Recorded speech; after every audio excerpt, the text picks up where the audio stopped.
Le 28 janvier dernier, Jean-Luc Reichmann a dévoilé le nom du téléspectateur tiré au sort pour remporter la même vitrine gagnée par Nicolas, le nouveau champion des 12 coups de midi. Et l'heureux chanceux n'est autre qu'un proche de Stéphane, l'ex-champion du jeu.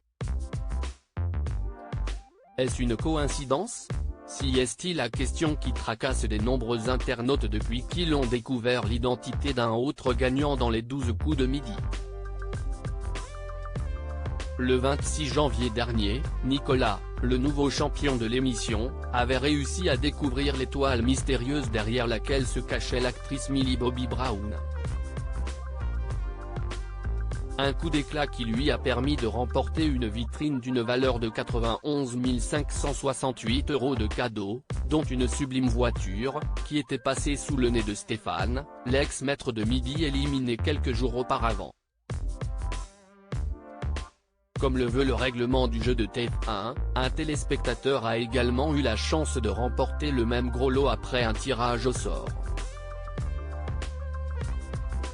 2 jours plus tard, Jean-Luc Reichmann a annoncé qu'il s'agissait d'un certain Philippe Guillaume originaire de la Haute-Marne, tout comme le prédécesseur de Nicolas, qui avait quitté le programme après 153 participations et une cagnotte de 568 343 €.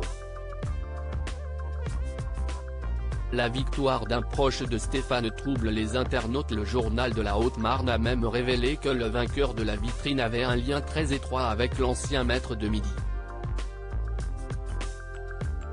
Si est même un proche de l'ouvrier comme l'explique le quotidien puisque Philippe Guillaume habite dans la petite commune d'Éclaron, tout comme Stéphane.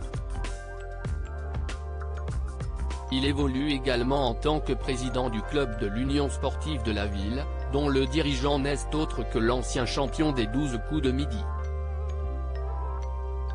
Un hasard qui n'est pas un pour de très nombreux internautes qui ont crié au scandale en dénonçant une tricherie sur les réseaux sociaux.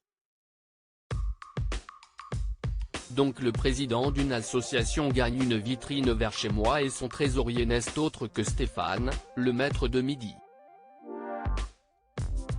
Chelou, c'était donc bien ce que j'ai cru voir concernant le gagnant de la vitrine avec la Ford Mustang. Si ce que vous dites est vrai, si est-il grave. Demandez les remboursements des appels et SMS, après ils vont nous dire que le tirage au sort est fait par un huissier de justice ou encore si est-il limite du pénal, peut-on lire sur Twitter. La production des 12 coups de midi n'a pas réagi à la colère de nombreux internautes qui ont relevé cette troublante coïncidence. Une chose est certaine, les habitants d'Éclaron ont visiblement beaucoup de chance au jeu.